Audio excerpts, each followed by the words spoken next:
Hello and welcome to Kingston Now. I'm Jimmy Buff. This week we'll meet the new pastor at the historic Old Dutch Church. We'll talk with Ulster County Legislator David Donaldson, and we'll start with George Bain and Earl Pardini of the Catskill Mountain Railroad, a group who hope to sway county officials to include the railroad in its plan to build a rail trail from Kingston to Phoenicia. Welcome. Thank you. Good to be Earl, here. you've been with the railroad, the Catskill Mountain Railroad, since its inception back in the late 1970s? Oh, yes. How did that come to be? Well, a bunch of fellows got together and decided they would like to try to make some use of the railroad. The county had bought it in 1979 with the intention of making a tourist railroad out of it. At the time, there was some interest in relocating Steamtown, which is now in Scranton, Pennsylvania. And Ernie Gardner was chair of the legislature at that time and sought to see whether we could corral Steamtown coming here. So the county bought the railroad in 1979, largely for the unpaid taxes by Penn Central, and it lay fallow for a while. And a fellow by the name of Kent Reeves and Steve Lathrop thought that it would be really nice to do something with it, and along with Harry Jameson, who had the tubing business in Phoenicia, to use the railroad to haul tubers back up the river after they had floated down. So the original equipment was track car equipment. It was lightweight, and I was a professional railroader at the time, and they asked me to be president and move it on. And I said, well, we're going to move people. We got to have things with brakes on it, you know. So that was the beginning of making a real railroad out of it. We instituted the standard railroad practice, standard railroad inspections, and met the Federal Railroad Administration's criteria for operating a safe railroad. How long had it been abandoned or not used when you guys took it over? Well, the last trip was made in October of 1976, which I had the distinct honor of being the last brakeman and on my first day of pay. So it was about, 76 to 82, 83 is when we got started with it. And over those years, your intention has been to expand the railroad, make it work from Phoenicia, Mount Tremper into Kingston, is that correct? Right, exactly. So, George, were you guys surprised to read about a plan to convert the rail bed into what is known as a rail trail, which is a movement that started about 30 years ago, where a lot of abandoned rail beds were turned into essentially long, straight, narrow parks for people to walk their dogs on, run, jog, ride bikes, rollerblade. When you heard about the county's plan to turn the tracks from Kingston to Phoenicia into a rail trail, that caught you off guard? Well, there had been talk of creating a trail. There have been studies done. The county has conducted studies of the corridor, and back in 2006, they did a study to see whether or not it was feasible to build a trail with the railroad in the corridor, and there were a lot of recommendations made. So we knew there was interest in building a trail there. What caught us by surprise was the announcement that they were going to do it and that the railroad was not going to be a part of it. So you have come up with a plan, as opposed to a rail trail, you now have a plan of a rail with a trail, which is to keep the Catskill Mountain Railroad and the possibility of it expanding from Phoenicia into Kingston alive with a rail trail running side by side. Is that correct? That's correct. Has that been done before? It has been done. It's been done with success. We, I think, oftentimes have been characterized as being against building a trail, and that's not the case. Catskill Mountain Railroad wants to see a trail built in the corridor. We just want to make sure that it's built alongside of the railroad tracks so that we can do our work and we can restore this line.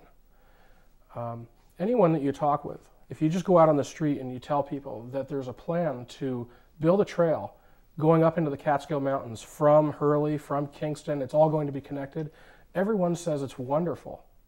The minute you tell them that you're going to tear out the railroad in order to do that, then they start to ask questions and they start to say how it's a bad idea. And what we would like to do is see the trail built, but just to the left or the right, 10 or 12 feet, and we can leave the tracks in place so we can continue our restoration work. And I think the idea of building a trail in the corridor and the idea of restoring the railroad is going to be very beneficial. They have a synergistic relationship. There have been studies done that show that there may be an economic benefit to building a trail and that we may attract people to come in to boost tourism. The railroad also has, we have numbers, we sell tickets, we have numbers we report to the FRA. We know how much, we know how many people are coming. We know where they're coming from. We know they're coming from outside of Ulster County and many times outside of New York State, and they're coming here and they're spending their money. So we know there's an economic benefit to the railroad. Earl, what would it take to complete the line, the run from Kingston to Phoenicia for the Catskill Mountain Railroad? You mean in terms of dollars? Yeah. Well, the best contract price that we have gotten so far is $250,000 a mile. And that's, and we're talking about... almost 30 miles, right? No. Well, we're talking right now, we're talking from milepost 5 to milepost 22. Okay.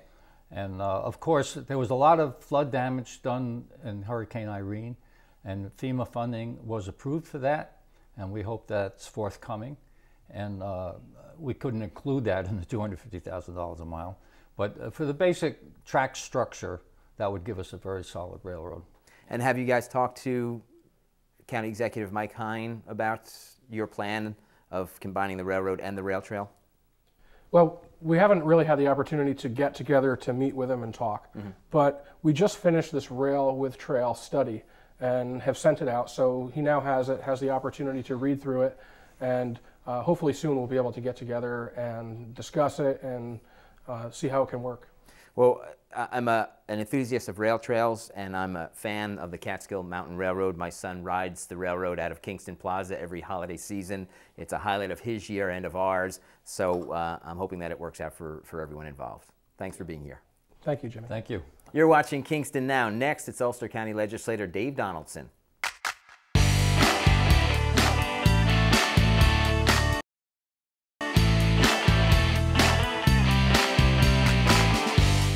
Welcome back to Kingston Now. We're joined by Ulster County Legislator Dave Donaldson. Hi, Dave.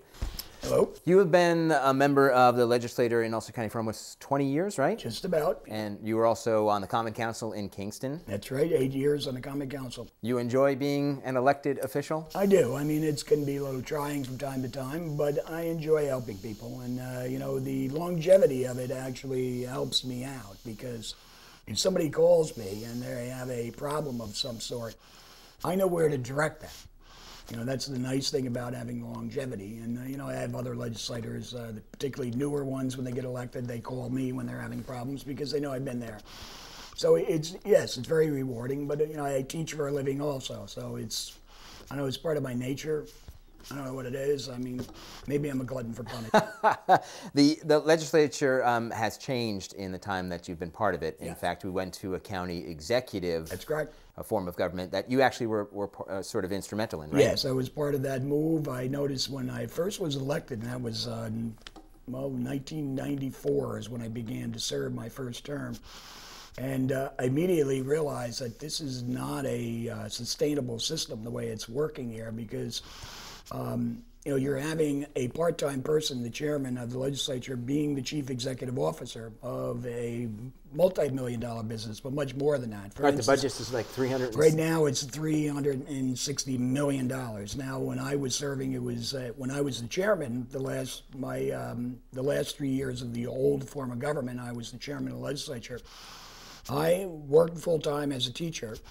And then I came home to more or less be the chief executive officer of over a $300 million business, basically the county, with over 2,000 employees.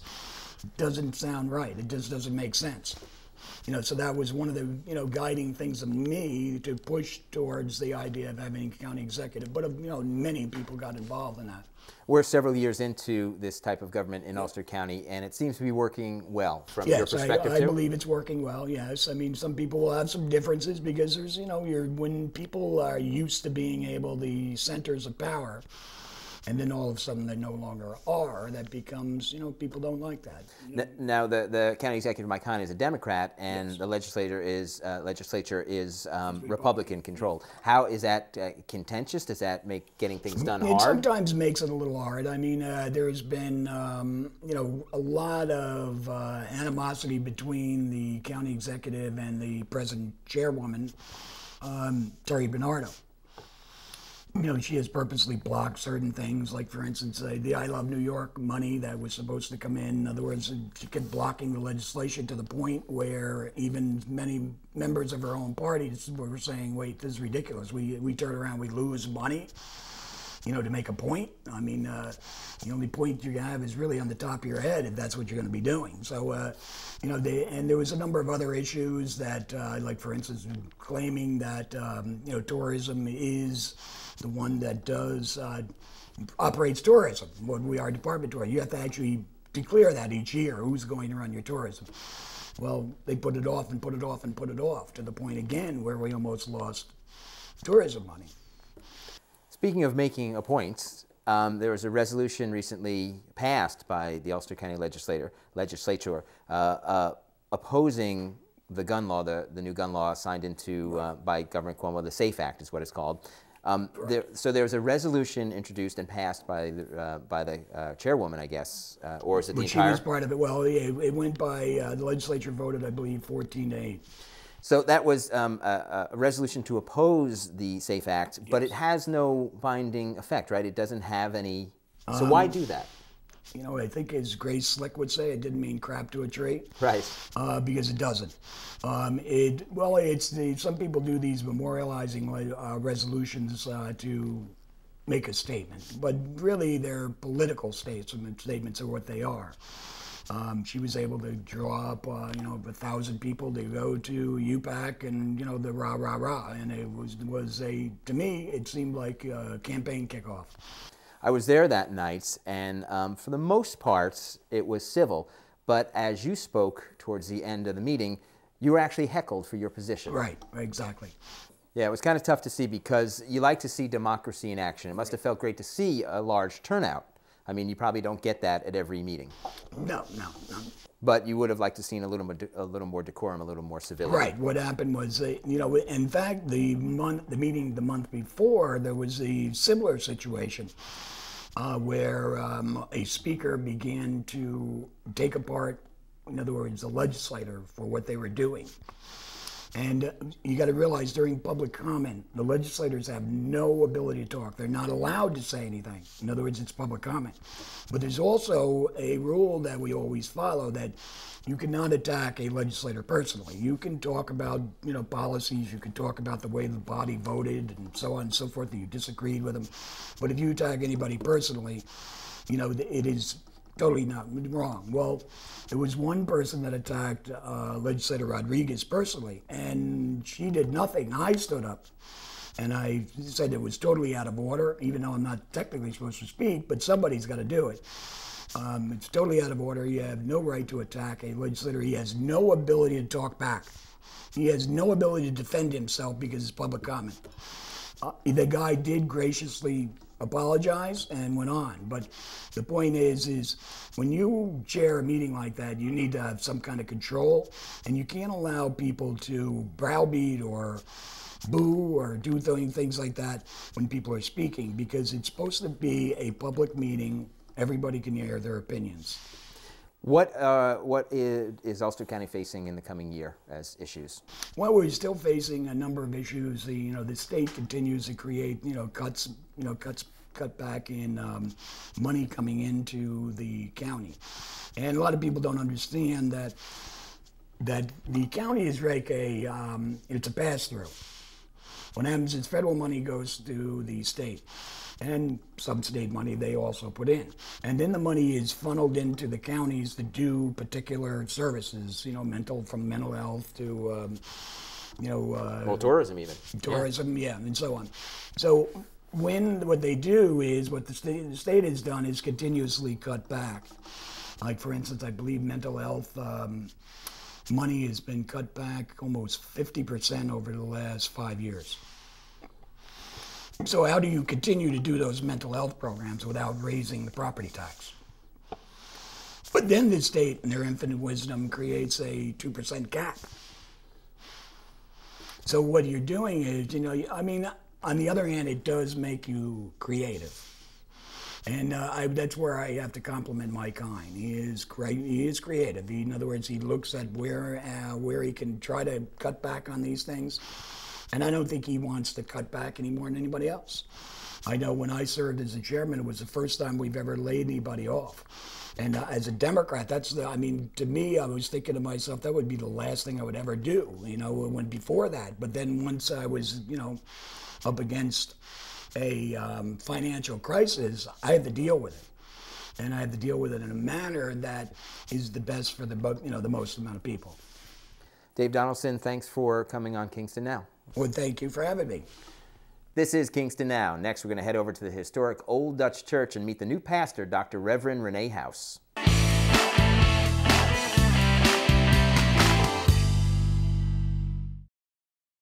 Welcome back to Kingston Now. There's been a church on the corner of Wall and Main Street in uptown Kingston since 1659. The latest in the long line of pastors is Reverend Dr. Renee House. Let's meet her.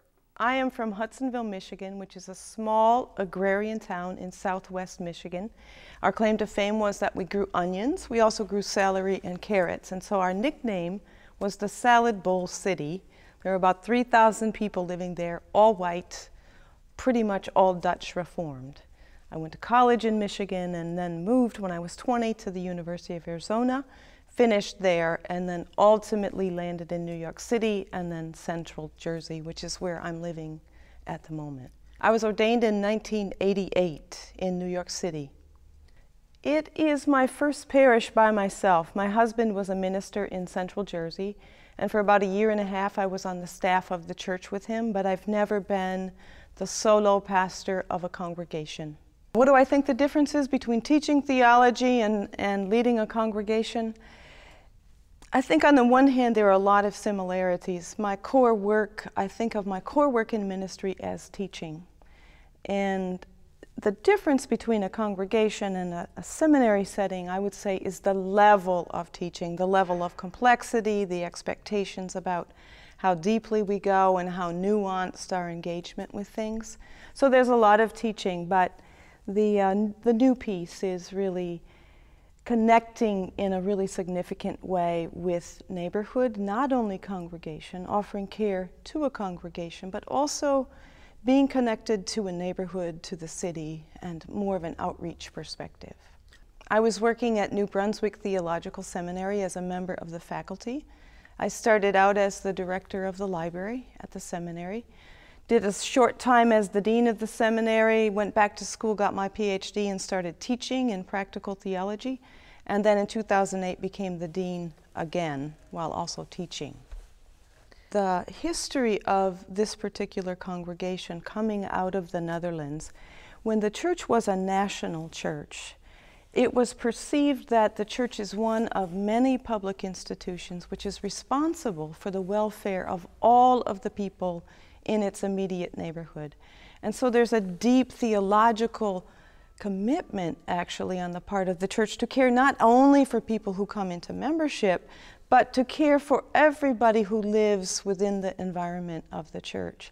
Church lost that in America. The church has had a private sense, a sense that this is a volunteer organization and it's about our own kind of spirituality and our own caring for each other.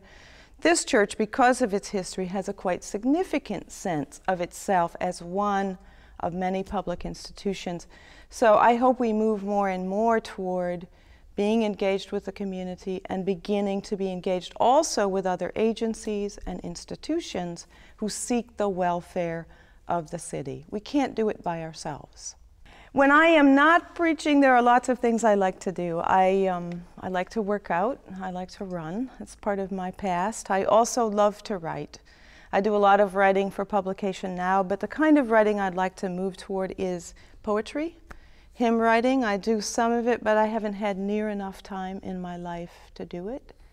The other thing I love to do is be with my grandkids, who are now going to be a little bit further away from me, but my own discipline, my academic discipline is spiritual development and human development. So watching my grandkids grow up and learn and discover is just a wonderful gift. I also love to cook and have people over for dinner, and I like to sew. Having grown up in the Midwest, women learned to sew, so I actually love fabric and sewing. I am the first woman pastor here, and at the RCA, our denomination, has only been ordaining women since the late 70s. So it means a lot actually to be a woman in ministry, but to serve this kind of a historic church where kind of big, important men have served is matterful to me. And it was interesting that in the search process, my being a woman had absolutely no discussion. It wasn't even on their minds to think about it. But the other reason it really matters to me is that the church I grew up in, Hudsonville, Michigan, still doesn't ordain women to any of the church offices. So there are no women in the leadership of the church that raised me and baptized me. So it feels, it's very poignant for me actually to be serving a congregation. I think as long as I was teaching, they thought, well, it's not really like a minister. This is really like a minister. And so the people who raised me and yet refused to receive women and all of their gifts, this is a kind of healing for me.